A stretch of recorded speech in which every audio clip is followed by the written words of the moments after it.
Bare necessity, but simple bare necessity.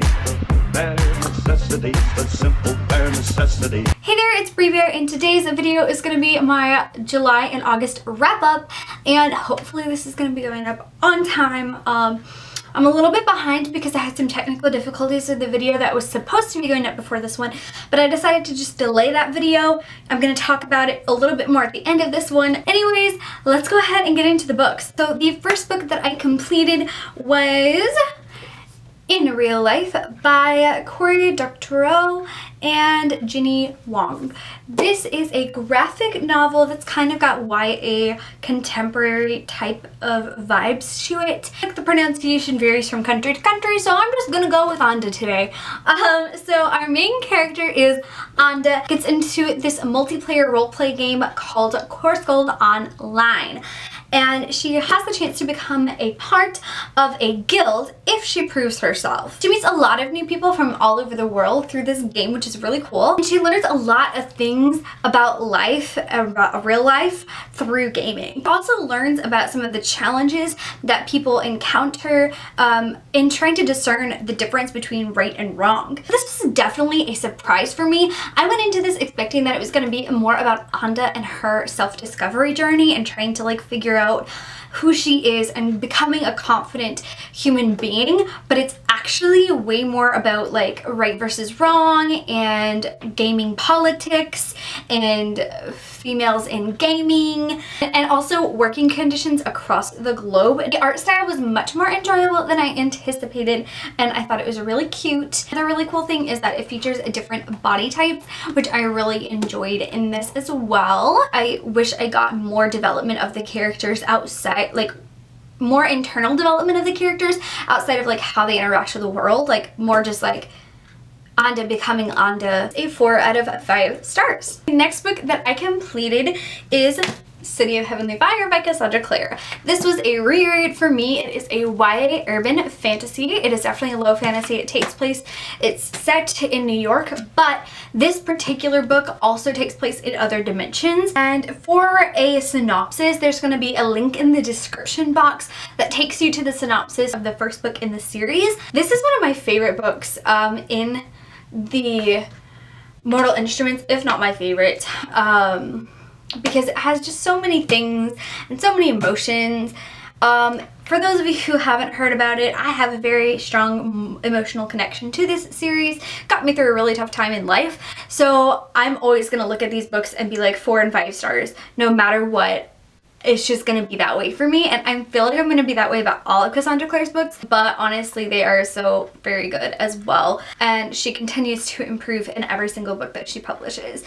This was a 5 out of 5 stars for me. There is a book that I actually left off of my wrap up last time, so I'm going to mention that very quickly along with this book. So the next book that I completed was an audiobook, and it was Queen of Shadows by Sarah J. Maas. If you don't know, that is the 4th book in the Throne of Glass series, and so to listen to the 4th book I would have had to listen to the 3rd book clearly. I finished Heir of Fire in my last section of reading and just forgot to include it in my wrap up entirely, so I apologize for that. To get a full synopsis of the series Throne of Glass, I will link you in the description box to where I did a wrap up and talked about it. So moving on to Queen of Shadows, which is the one that I listened to during the July and August time frame.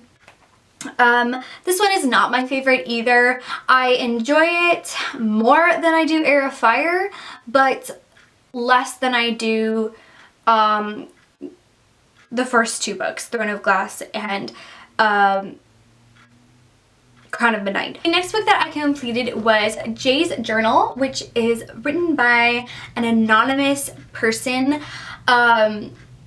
It's actually an edited journal of a real person that existed and lived in the 60s and 70s, but this was published in 1979. And it was edited by Dr. Beatrice Sparks, who also discovered and edited and published Go Ask Alice. This one, I'm going to give you a very short synopsis. This follows a character who has been named Jay, and he has gotten involved in drugs and caught up in occult activity. that's all I'm going to tell you. I highly recommend ignoring the synopsis that is on the back of the book and the one that's on Goodreads, because it contains spoilers and it kind of tells you everything that happens in the end. But before I get into my opinions on this, I do need to address something that I discovered when I was looking at this book on Goodreads. I saw a lot of negative reviews for some reason as I was scrolling down to like find something, and I started to read part of one of or two of them, and I realized why. Some allegations that Beatrice Sparks, the editor of the journals, actually changed a lot of what happened. Like that in the original journal, the occult activity didn't even exist. That only 21, I think it was, of like the 200 and something journal entries were actually something that Jay had, the person that was Jay, had written. And that the family was not protected well enough by how she wrote it, to the point where it was still very clear who it was, and that it was just a publication of his journal. And so it really made things difficult for the family when it was actually like put out there and discovered who they were. They lived in a very small town and even moved out of the town due to some of the drama that occurred surrounding this publication. The guy who was Jay, in real life, his brother even published like something kind of directed at all of the issues that had to do with it. I haven't read it and I don't have any more information about it, and I don't know any more details other than that, but there is definitely some controversy going around relating to these books. I'm not sure how much that connects to the remainders of the book. There are 4 other books that were published after this, but they weren't published until many years later. This was published in 1979. The next book wasn't published until 2012. And from 2012 up until this year, 2019, 4 of them have been published.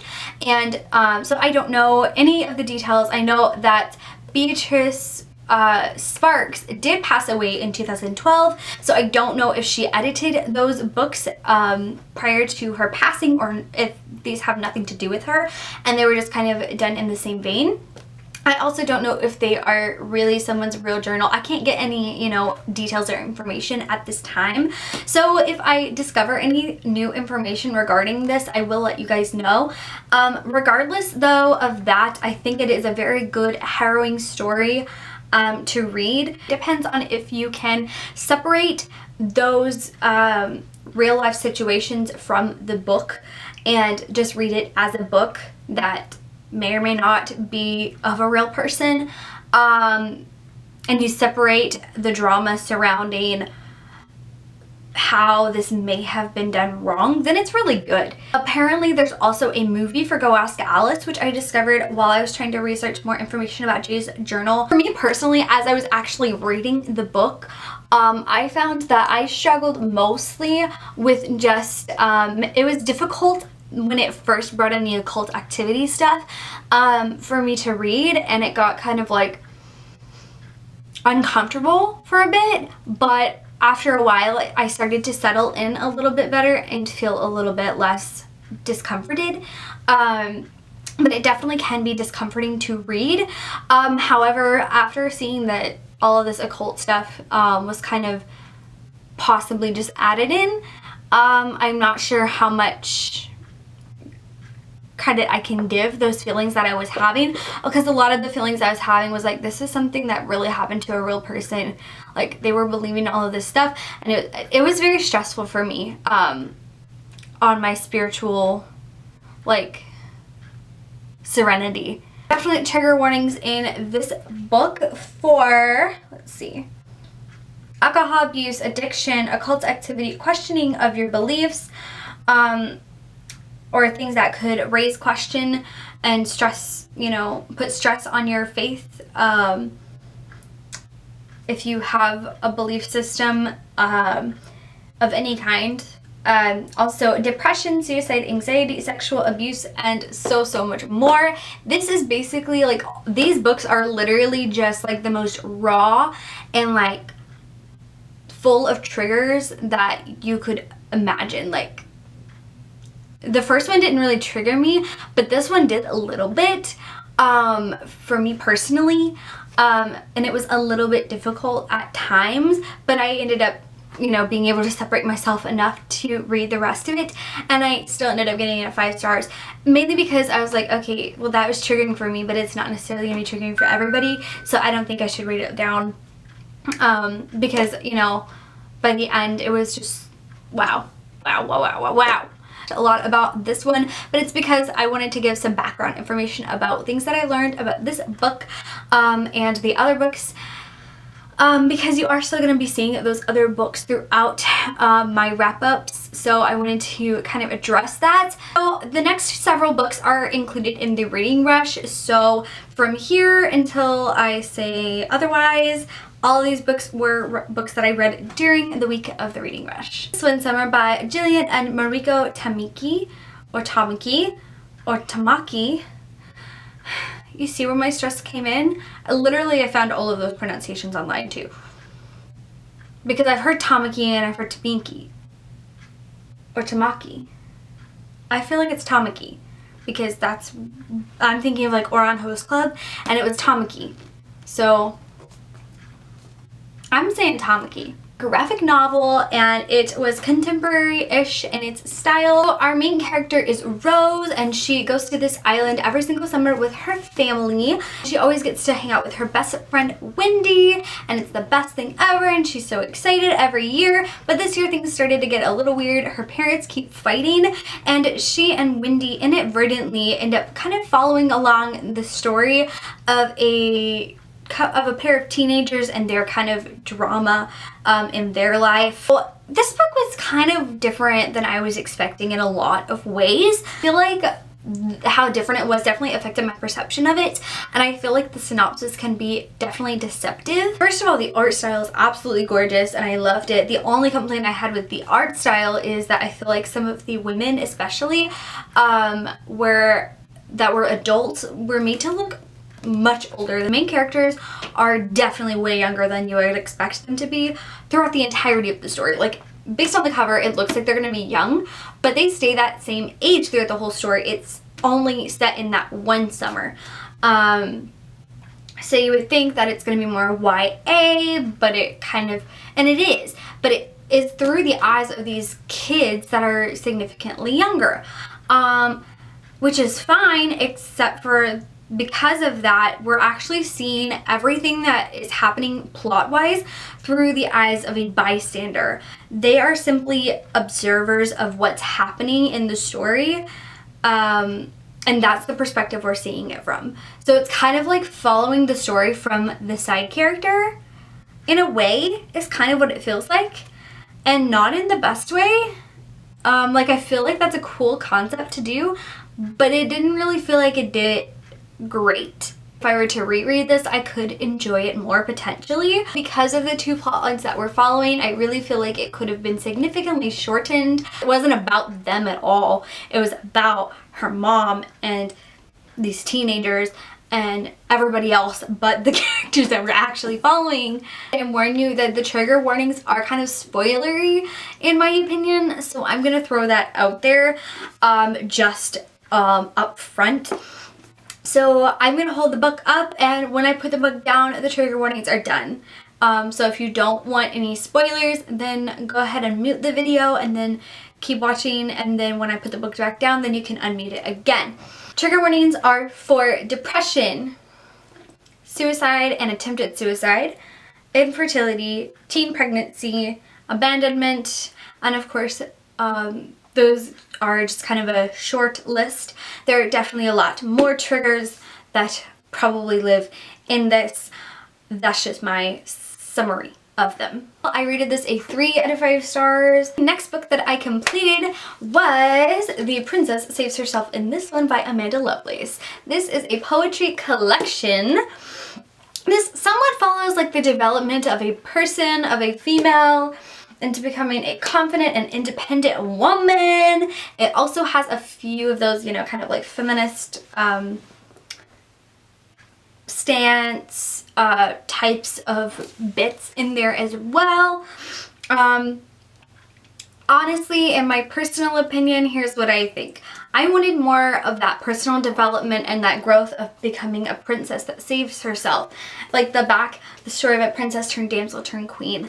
I wanted to see this girl become a strong and confident young woman, regardless and outside of that feminist stuff. I wanted something that was not a political thing. You know what I mean?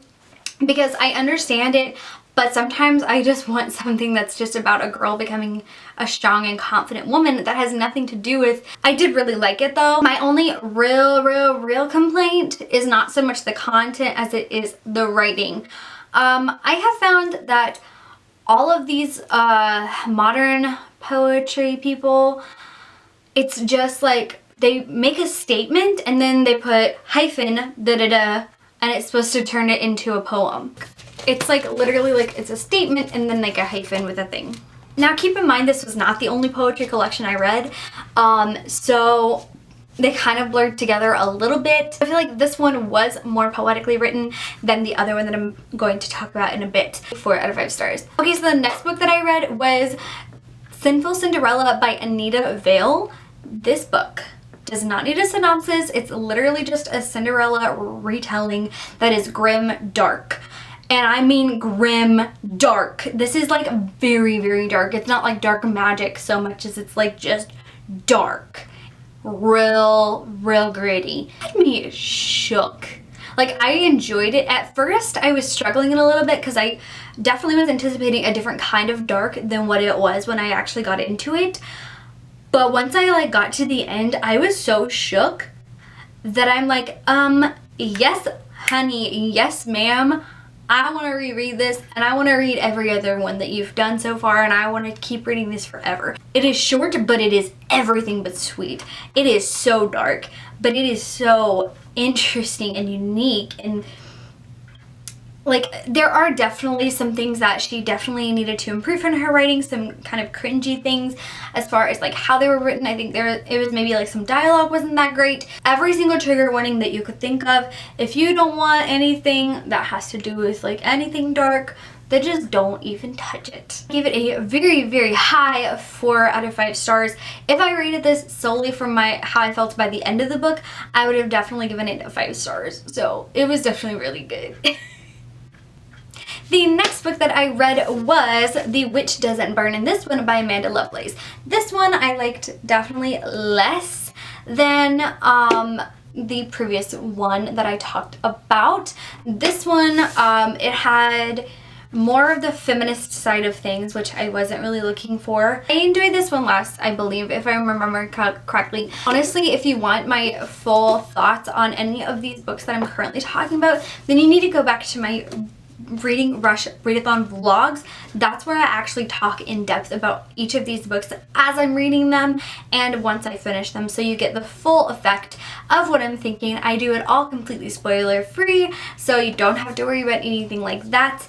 I gave it a 4, but I don't know why I gave it a 4, because thinking on it at this particular moment, I feel like holding it, I feel a 3. So I don't know, maybe I'll have to reread it or look back at those vlogs to see why I would have rated it a 4. Definitely had more of that nothing until like it's a statement and then a hyphen that's supposed to make it into a poem. The next book that I finished was Empire of Storms by Sarah J. Maas.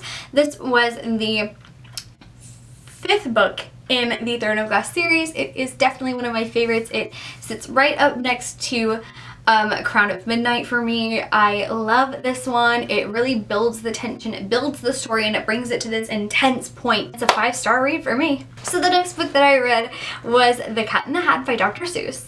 I had to change the book for my TBR still because I knew I wasn't going to be able to both read the books, finish all my books, and watch the movie that I needed to watch. So I decided to switch it out for something that I knew I would be able to watch the movie for and fit it in. So I picked The Cat in the Hat because the old version of the movie is like 45 minutes, maybe. If I'm remembering correctly. I could be remembering that wrong. It might be shorter than that. Of course, this is a 5 out of 5 stars for me. if you don't know, Cat in the Hat is about a cat that wears a hat that comes in to these kids' house and stirs up some trouble. The children's book is precious. Third reread in a row. This next book is The Bane Chronicles by Cassandra Clare, also by Sarah Reese Brennan and Maureen Johnson. This is a collection of short stories also in the Shadow world. So again, go watch the Shadowhunter Chronicles synopsis that I will have linked below. YA urban and historical fantasy. Magnus is like my boo. I love him so much. So this was definitely fun for me to read. I love him with all of my soul. He is one of my favorite of all the beings. And can we just take a moment for that beautiful face that is on this book? Like, the freaking blessings. Ooh, what a babe. Okay. Focus, Bre. This is a 5 out of 5 stars for me. That was the last book that I read during the reading rush, so now let's get into what I read after the reading rush. The next book that I completed was Since You've Been... Oh, I forgot to take the sticker off. Since You've Been Gone by Morgan Matson. And this is a YA contemporary. This follows Emily, our main character, who is really shy and feels like no one would know her if she wasn't best friends with this girl, Sloane. But it starts out at the beginning of the story. Emily is super hyped for summer and she's ready for all the things that she and Sloane are gonna do together, but she goes over to Sloane's house and Sloane is not there, and there's no sign of her or her family or any trace of them at all. 2 weeks go by and she hasn't Sloane hasn't answered a single one of Emily's calls, texts, kind of vanished out of thin air. Emily gets a letter from Sloane with no return address of any kind. Every time that Sloane has gone like on vacation or something like that, she's left a list of things that she wants Emily to do while she is gone. So this time around she left a list, but it's feeling a little bit different this time around, and Emily thinks that maybe Sloane isn't coming back. In the past, she hasn't actually ever finished the list, one of the lists that Sloane has given her, but this time she feels like she absolutely has to be able to find out what's happened to Sloane and where she is and why she's not answering. This was really, really good. I super, mega, extremely enjoyed this book. The only thing that I had to dock a star for is that it definitely contains gray area cheating, and that definitely is a full star dock for me. Had to dock it down to 4 stars for that reason. The next book is the book that I was going to have a video up for before this, but that didn't happen due to some technical difficulties. So the book is Breaking Dawn by Stephanie Meyer. I'm not going to tell you anything about my thoughts on this book because you have to watch that video when I finally get it out, and to be able to know when the video actually finally gets finished, you're going to have to subscribe and hit the little bell so that you get notifications when my videos go up. Although most people already know, I am still going to give a synopsis for the series because I haven't yet. Our main character Bella moves to a small town called Forks to live with her dad. Things get a little freaky and romance ensues. Now we are moving into the final book that I completed during the months of July and August, and that is We Were Liars by E. Lockhart. I am so hyped that I finally read this. I've heard nothing but freaking crazy awesomeness about this book, and I just read it and oh my gosh, what the heck? Okay, let's back up and punt here.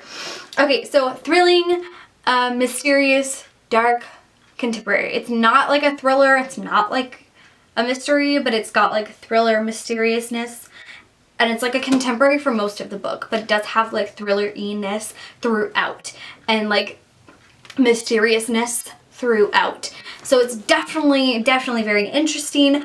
It's best to go into this book knowing nothing or next to nothing. I knew absolutely nothing at all when I went into it, and I loved it so much more for that. So I recommend going into it knowing just about nothing. I thought it was just straight up contemporary. I didn't even know it was supposed to be mysterious or thrilling at all. So I was shook by that. It's about a family that goes to an island every year. It's a little private island that they, and it's this little private island they own. Something happened to the main character Cadence 2 years back while they were on the island, and it caused her to lose memory She had like an injury that caused her to lose a lot of memory, and from that year, and so she's trying to regain those memories. It's the first time back on the island since the accident happened, and she's trying to relearn everything and like regain the memories that she has lost. So 5 out of 5 stars for me. One of my coworkers, this is like her favorite book, and she was like freaking out when I told her I was reading it and when she saw that it was in my hand, and I literally even made a note as I was reading that when that happened right here. So I was 100 pages in when she told me about it being her favorite book. Okay, that is everything that I read. Whew, that was a long wrap up because I read a lot over the course of these 2 months. Thank you to the Reading Rush for that. Hopefully my next wrap up is gonna be just as good. I don't know, you guys, with the way it's going so far. I have my concerns that I'm gonna be able to finish everything that I wanted to finish before the end of September. See, my struggle is that technically summer ends on the 23rd. So I need to finish all of my summary books that I want to read before the 23rd. Lol!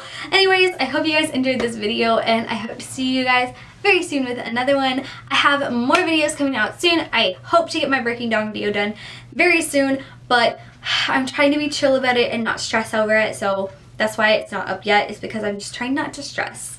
So that's all of that. I will see you guys in a couple days. Peace out, Bear Scouts. Bare necessities, the simple bare necessities. Forget about your worries and your stress. I mean it, bare necessities. That's why a bear can rest at ease with just the bare necessities of life. Yeah, with just the bare necessities of life.